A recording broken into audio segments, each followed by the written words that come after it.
সাংস্কৃতিক সংগঠনের কর্মীরা তারা একটি প্রতিবাদী গানের মিছিল নিয়ে এই গুলিস্তানের 0 পয়েন্ট থেকে শাহবাগ চত্বর যাওয়ার কথা ছিল। প্রথমে তো আমরা পুলিশের বাধা দেখেছি। এই থেকে আসলে একজন সাংস্কৃতিক কর্মী হিসেবে কীভাবে দেখছেন, একজন নাগরিক হিসেবে কীভাবে দেখছেন? এগুলো সবই দমনের সংস্কৃতি। কেননা আমরা তো আসলে গান বাজনা করে আমরা তো নিরস্ত্র না। আমরা এখানে মানুষের শক্তি নিয়ে এসেছি।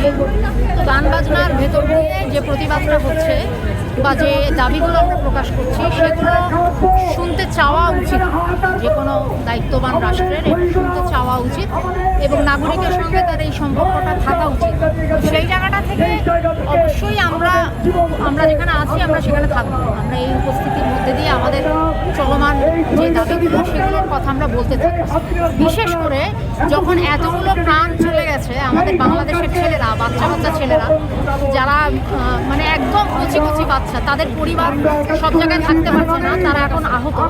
তাদের পক্ষ থেকে বাংলাদেশের মানুষকে বিভিন্ন জায়গায় দাঁড়াতে হবে। এবং আরেকটা কথা বলবো যে আমরা অল্প কয়েকটা নাম জানি, আমরা বেশি নাম জানি না।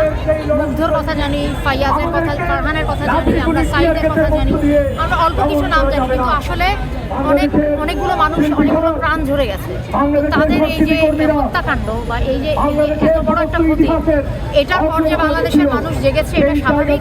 এই জায়গাটাকে বুঝতে হবে এবং এই জায়গাটাকে বোঝার মানসিকতা না থাকলে তখন আসলে সেটা বাংলাদেশের মানুষের দুর্ভাগ্য যে আমরা আমাদের রাষ্ট্রের দায়িত্বে যারা আছে তারা এরকম অমানবিক এবং এরকম শুনতে না চাওয়া মানুষ, এটা খুবই অন্যায়।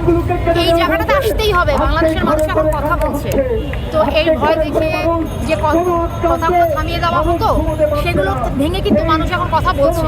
এইটাই সুযোগ, আপনারা প্রাণের কথা শুনুন। আপনি একজন নাগরিক হিসেবে